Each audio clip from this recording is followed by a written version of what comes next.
வணக்கம்.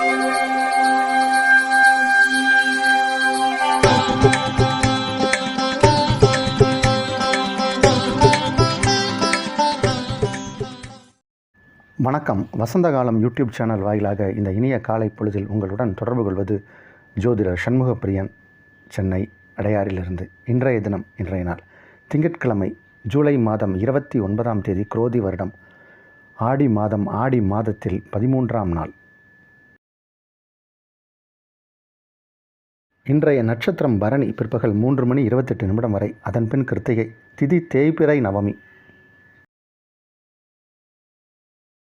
யோகம் சித்த யோகம் மதியம் 2:38 வரை, அதன்பின் யோகம் நன்றாக இல்லை. சந்திராஷ்டமம் கன்னிராசிக்காரர்களுக்கு இரவு 8:26 வரை, அதன்பின் துளாராசிக்காரர்களுக்கு ஆரம்பம். இன்றைய விசேஷம், இன்றைய தினம் ஆடி கிருத்திகை. இன்றைய விசேஷம் ஆடி கிருத்திகை, கிருத்திகை விரதம். இன்றைய தினத்திற்கான ராகு காலம் காலை 7:30 முதல் 9 வரை, யமகண்டம் காலை 10:30 முதல் நண்பகல் 12 வரை, குளிகை நேரம் மதியம் 1:30 முதல் 3 வரை. இன்றைய தினத்திற்கான நல்ல நேரம், சுபகோரை நல்ல நேரங்கள்: நண்பகல் 12 முதல் 2 வரை, பிற்பகல் 3 முதல் 4 வரை, மாலை 6 முதல் 9 வரை. இன்றைய கிரக நிலவரம், இன்றைய கிரக நிலை: மேஷத்தில் சந்திரன், ரிஷபத்தில் செவ்வாய் குரு, கடகத்தில் சூரியன் புதன் சுக்கிரன், கன்னியில் கேது, கும்பத்தில் சனி, மீனத்தில் ராகு. இன்று இரவு 8:26 அளவில் மேஷ ராசியிலிருந்து சந்திர பகவான் ரிஷப ராசிக்குள் பிரவேசிக்கிறார். அதுவே இன்றைய கிரக மாற்றம்.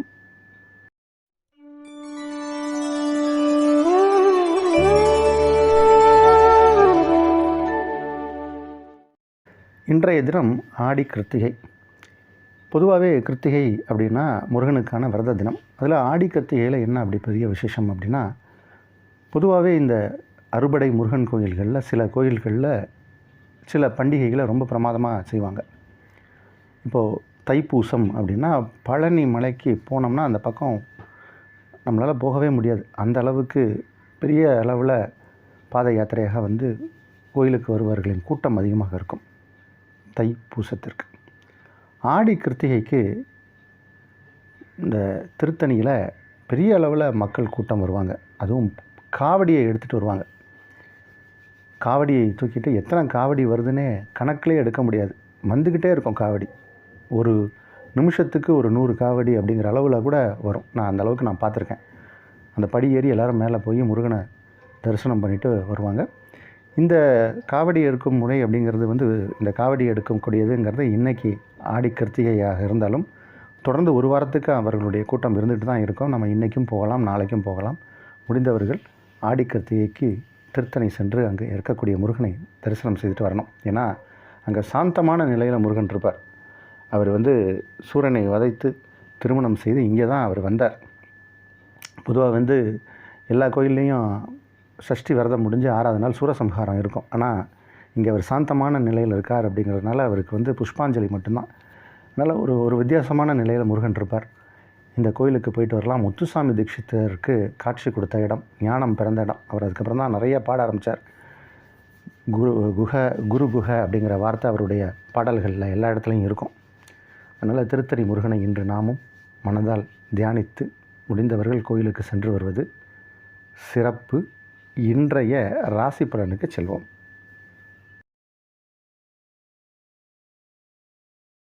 மேஷ ராசிக்காரர்களுக்கு அற்புதமான நாள். சந்திர பகவான் ராசி கடக்கக்கூடிய ஒரு நாள். பரணி மற்றும் கிருத்திகை 2 நட்சத்திரங்கள் சாரத்தில் சந்திர பகவான் உலகக்கூடிய நேரம். 2ஆம் இடத்தில் குருவும் செவ்வாயும் இணைந்திருப்பது அப்படிங்கிறது ஒரு யோகம். இன்றைக்கி இரவு 8:30 அளவில் சந்திர பகவானும் அங்கே போய் இணைய போகிறார். நாளை முதல் வேறு மாதிரியான ஒரு அதிர்ஷ்ட வாய்ப்புகள் உங்களுக்கு வரும். ஆனால் இன்றைக்கி அதற்கான அறிகுறிகள் தெரியும். ஏன்னா குரு மற்றும் செவ்வாய் எங்கு இணைந்தாலும் அது யோகம். அது மேஷராசிக்காரர்களுக்கு யோகம்.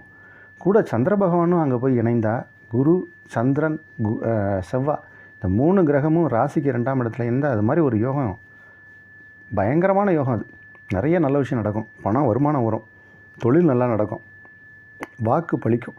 அந்த மாதிரியான ஒரு நேரம். ஏன்னா சந்திர பகவான் அங்கே போய் உச்சமும் ஆவார். குரு சந்திரன் சேர்ந்தால் அது ஒரு யோகம், செவ்வாய் சந்திரன் சேர்ந்தால் அது ஒரு யோகம். இந்த மாதிரி பல யோகங்கள் நாளைக்கு இருக்குது. அதற்கான அறிகுறி இன்றைக்கே தெரியும். இன்றைக்கி கிருத்திகை, ஆடி கிருத்திகை, முருகனை வழிபடுவது மேலும் சிறப்பை கொடுக்கும். ரிஷபராசிக்காரர்களுக்கு யோகங்கள் பல விதத்தில் நடக்கக்கூடிய ஒரு நாள். இன்றைக்கி கிருத்திகை. முடிந்தவர்கள் முருகனை வழிபடுவது, முருகன் கோயிலுக்கு சென்று வருவது. திருத்தணி பக்கத்தில் இருக்கிறவங்க திருத்தணி கோயிலுக்கு கண்டிப்பாக போவாங்க, போயிட்டு வாங்க முடிஞ்சால். ஏன்னா இன்றைக்கி அந்த மாதிரியான ஒரு சிறப்பான நாள். சந்திர பகவான் இன்று இரவு உங்கள் ராசிக்குள்ளே வர்றார். 12ஆம் இடத்தில் இருப்பதால் கொஞ்சம் இன்றைக்கி செலவுகள் ஏற்படலாம். இருந்தபோதும் அது சுப செலவுகளாக இருக்கும். யோகமான நல்ல நாள். மிதுன ராசிக்காரர்களுக்கு 2ஆம் இடத்தில் 3 கிரகங்கள். அதனால் பணவரவு நிறையா வரும். குடும்பம் அமைதியாக இருக்கும். குடும்பம் அமையும். திருமணம் சம்பந்தமான பேச்சுவார்த்தை நடத்தலாம். இப்போது ஆடி மாதமாக இருந்தாலும் திருமணம் வரன் பார்க்கலாம், ஜாதகம் பொருத்தம் பார்க்கலாம், எல்லாம் பார்க்கலாம். கல்யாணம் மட்டும்தான் ஆடியில் பண்ணக்கூடாது. அதற்கான விஷயங்கள் எல்லாமே நடைபெறும். தொழில் நல்லா நடக்கும். உத்தியோகத்தில் உயர்வு வரும். வரவேண்டிய பாக்கிகள் வசூலாகும். புதிய ஒப்பந்தங்களில் கையெழுத்திடுவீர்கள். எல்லாமே சிறப்பாக இருக்குது. நல்ல நாள் இது. கடகராசிக்காரர்களுக்கு சிறப்பான நாள். ராசிக்கு 11ஆம் இடத்தில் செவ்வாய் குரு, 10ஆம் இடத்தில் சந்திரன். இன்றைக்கி இரவு 8:30 மணி அளவில் சந்திர பகவான் உங்கள் ராசிக்கு 11ஆம் இடத்துல வந்து உச்சம் பெற்று அங்கே செவ்வாய் குருவோடு இணைகிறார். அது ஒரு பெரிய யோகம். அதனால் இன்றைக்கி நாளே உங்களுக்கு நல்ல நாள் தான். இன்றைக்கி ஆடி கிருத்திகை, முருகனை வழிபடுவது மேலும் சிறப்பை தரும். எல்லா விதத்திலும் நன்மைகள் அதிக அளவில் நடக்கக்கூடிய ஒரு நாள். நீங்கள் இருக்கக்கூடிய சூழ்நிலை, வயது, தகுதிக்கு தகுந்த மாதிரி நிறைய நல்ல விஷயங்கள்லாம் நடக்கும். நல்ல நாள். சிம்ம ராசிக்காரர்களுக்கு ராசி அதிபதி 12ஆம் இடத்தில் புதன் சுக்கிரனோடு இணைந்திருப்பது ஒரு விதத்தில் நன்மை, ஒரு விதத்தில் ஒரு சுமாரான மத்தியம பலன். என்ன சார் நன்மை அப்படின்னா, சுக்கிரன்லாம் 12ஆம் இடத்துல இருக்கலாம், அது மறைவு கிடையாது. அதனால் இல்லறம் நல்லறமாக இருக்கும். ஒரு புரிதலான குடும்பம் இருக்கும். சில பேர் வந்து கணவனும் மனைவியும் எப்போ பேசுகிறாங்கன்னே தெரியாது. அவங்களுக்கு 2 பேருக்குள்ளே ஒரு அண்டர்ஸ்டாண்டிங் இருக்கும். ஜாடையிலே கண்ணிலே பேசுவாங்க. அவர் இருமுனார்னா அவர் எதற்காக இருமுறார் அப்படின்னு அந்த பெண்ணுக்கு தெரியும். அதுமாதிரி அந்த பொண்ணு வந்து இப்படி ஒரு வாட்டி 2 வாட்டி நடந்தாங்கன்னா அந்த ஆணுக்கு தெரியும் அந்த அம்மா எதுக்கு நடந்து போகிறாங்க அப்படின்னு. உடனே அவங்க ஃப்ரெண்ட்ஸ் எல்லாம் அனுப்பிச்சிடுவார் வெளியே. அந்த மாதிரியான சில அண்டர்ஸ்டாண்டிங்கெல்லாம் இருக்குது. அது மாதிரியான விஷயத்துக்கு சுக்கிரன் 12ஆம் இடத்துல இருந்தால் அது பலமாக இருக்கும். ஆனால் 2-11 கூடியவரே 12ஆம் இடத்தில் இருப்பதால் விரயங்களும் ஏற்படும். சுப விரயங்களாக ஏற்படும். அதனால் கொஞ்சம் செலவை கட்டுப்படுத்தணும். இன்று இரவு நேரத்தில் சந்திர பகவானும் வந்து உச்சம் பெறப்போகிறார். அதனால் செலவுகள் நாளையிலேருந்து கொஞ்சம் அதிகமாக தான் இருக்கும். கவனமாக இருப்பது நல்லது. இது செலவு விஷயத்தில் மட்டும். கன்னி ராசிக்காரர்களுக்கு சந்திராஷ்டம தினம். அதனால் கொஞ்சம் கவனமாக இருக்கணும். முடிந்தவர்கள் இன்று ஆலயம் சென்று வருவது சிறப்பு. முருகன் ஆலயம் சென்று வாங்க. இன்றைக்கி கிருத்திகை விரதம். அதனால் முருகனை வணங்குவது இந்த சந்திராஷ்டம பாதிப்பிலிருந்து சற்று ஒரு நிம்மதியை கொடுக்கும். துளாராசிக்காரர்களுக்கு வர வேண்டிய பணமெல்லாம் வரும். இன்றைக்கி நீங்கள் எதிர்பார்த்த பணம் வரும். எதிர்பார்த்த இடத்துலேருந்து வருமானங்கள் வரும். ராசிக்கு 7ஆம் இடத்தில் சந்திர பகவான் இருக்கார். அதனால் நிறைய நல்ல விஷயங்கள்லாம் நடக்கும். புதிய மனிதர்களை சந்திப்பீங்க. நண்பர்களால் உதவிகள் கிடைக்கும். சில நண்பர்களையும் சந்திக்கக்கூடிய வாய்ப்புகள் உண்டு. இன்று இரவு 8:30 மணி அளவில் சந்திர பகவான் உங்கள் ராசிக்கு 8ஆம் இடம் சென்று அங்கே உச்சம் பெறப்போகிறார். அதனால் இன்றைக்கி ஒன்றும் பிரச்சனை இல்லை. நாளைக்கு ஒரு 2 நாளுக்கு உங்களுக்கு சந்திராஷ்டமம் இருக்கும். அதனால் ஏதாவது முக்கியமான பணிகள் இருக்குன்னா அதை இன்றே செய்வது சிறப்பு. விருச்சிக ராசிக்காரர்களுக்கு சிறப்பான நாள். ராசிக்கு 7ஆம் இடத்தில் செவ்வாய் குரு. இன்று நம்ம நேற்றையே ராசி பலனில் சொல்லிகிட்ருக்கோம். விருச்சிக ராசிக்காரர்களுக்கெல்லாம் ரொம்ப பிரமாதமாக இருக்குது. விருச்சகம், கடகம், மேஷம், மீனம் இந்த மாதிரி ராசிக்காரர்களுக்கெல்லாம் கிரகநிலை ரொம்ப பிரமாதமாக இருக்குது. அதில் விருச்சிக ராசிக்காரர்களுக்கு இன்று இரவு 8:30 மணி அளவில் சந்திர பகவான் ராசிக்கு 7ஆம் இடத்துல போய் அங்கே உச்சமும் ஆக போகிறார். அங்கே போய் செவ்வாயோட குருவோட இணைய போகிறார். அது ஒரு பெரிய யோகம். பாக்யாதிபதி 7ஆம் இடத்திற்கு வந்து அங்கே உச்சம் பெற்று 7க்குடையவன் 3ஆம் இடத்தில், அதாவது 9ஆம் இடத்தில், தன் வீட்டுக்கு 3ஆம் இடத்தில் இருக்கிறது அப்படிங்கிறது அதெல்லாம் வந்து ஒரு சிறப்பான யோகம். இந்த சந்திரனும் சுக்கிரனும் பரிவர்த்தனை ஆவாங்க இன்றைக்கி இரவு. அதனால் இன்றைக்கி நாளை பொறுத்த வரைக்கும் உங்களுக்கு யோக பலன்கள் அதிகமாக இருக்கக்கூடிய ஒரு நாள். முயற்சிகள் எல்லாமே திருவினையாகும். ஆன்மீகம் தொடர்பான உங்களுடைய பயணம் வெற்றி அடையும். குருமார்களின் ஆசீர்வாதம் கிடைக்கும். வெற்றிக்கான நாள். தனுசு ராசிக்காரர்களுக்கு நல்ல நாள் இது. யோகமான நாள். எல்லா விதத்திலும் நன்மைகள் நடக்கக்கூடிய ஒரு நாள். ராசிக்கு 8ஆம் இடத்தில் சூரியன், புதன், சுக்கிரன். 8ஆம் இடத்தில் இருக்கக்கூடிய இந்த 3 கிரகங்களும் உங்கள் ராசிக்கு 2ஆம் இடத்தை பார்வையிடுவதால் குடும்பத்தில் பல நல்ல விஷயங்கள் நடக்கும். குடும்பத்திற்கு தேவையான சில பொருட்கள் வாங்குவீங்க. அது ஆடை ஆபரணங்களாக இருக்கலாம். உங்களுக்கு தேவையான பொருட்கள் வீடு இல்லம் வந்து சேரும். உங்களுக்கு தேவையான பொருட்கள் இல்லம் வந்து சேரும். இல்லம் நல்லா இருக்கும். உங்கள் உள்ளம் நன்றாக இருக்கும். இல்லறம் நன்றாக நடக்கும். அதனால் இந்த நாளை பொறுத்த வரைக்கும் பல விதத்தில் நன்மைகள் நடக்கக்கூடிய ஒரு நாள். வெற்றிக்கான நாள். பண வரவு உண்டு.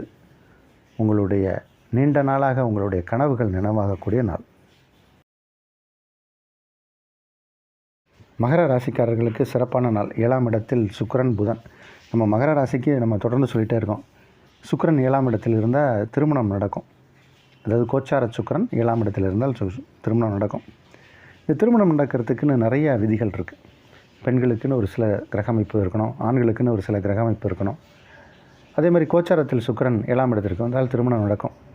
அதே மாதிரி நவாம்ச கட்டத்தில் சுக்கிரன் எங்கே இருக்கிறாரோ அந்த இடத்துக்கு கோச்சார சுக்கிரன் கிராஸ் ஆனாலும் திருமணம் நடக்கும். அந்த காலகட்டத்தெல்லாம் நம்ம குறித்து வச்சுட்டு வரன் தேடினோம்னா நல்ல வரன் அமையும். அதனால் இப்போது ஆடி மாதம் உங்களுக்கு சிறப்பான எதிர்காலம் இருக்குது. இந்த கிரகநிலை இந்த மாதிரி தான் வரும். இந்த மாதிரி ஆடி மாத நேரத்தில் தான் இந்த மாதிரியான கிரகநிலை வரும். அதை நம்ம ஆடி மாதம் தள்ளி விட்டுறாமல் பொருத்தம் பார்க்கலாம், வரன் பார்க்கலாம். திருமணம் மட்டும்தான் ஆடி மாதம் பண்ணக்கூடாது. இன்றைக்கி நாள் சிறப்பான நாள். கும்பராசிக்காரர்களுக்கு இன்றைக்கி வெளிநாடு போகிறதுக்கான வாய்ப்பு நிறைய பேருக்கு ஏற்படும். வெளிநாட்டிலிருந்து வரக்கூடிய வருமானம் வரும். வர்த்தகம் நல்லா நடக்கும். வெளிநாட்டிற்கு சில பேர் ஏற்றுமதி இறக்குமதி செய்வாங்க. அந்த வர்த்தகம் நன்றாக நடக்கும். கடல் தாண்டி பயணம் ஏற்படும். கடல் கடந்து நல்ல செய்திகள் வந்து சேரும். உங்கள் சகோதர சகோதரிகளால் ஆதரவு, ஆதாயம் கிடைக்கும். சில பேருக்கு தம்பியுடைய பார்ட்னராக இருப்பாங்க. சில ஷாப்பு 2 பேர் அண்ணனும் தம்பியும் நடத்துவாங்க. சில நிறுவனங்களை அண்ணனும் தம்பியும் சேர்ந்து நடத்துவாங்க. உங்களுக்குள்ள ஒரு நல்ல இணக்கம் ஏற்படும்.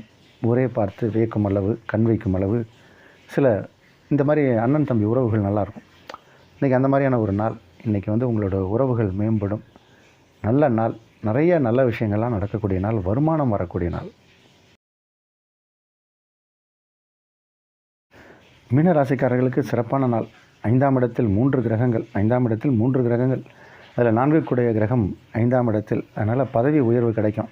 ஊதிய உயர்வு கிடைக்கும். உங்களுடைய அலுவலகத்தில் உங்கள் பேர் பரிந்துரைக்கப்படும்.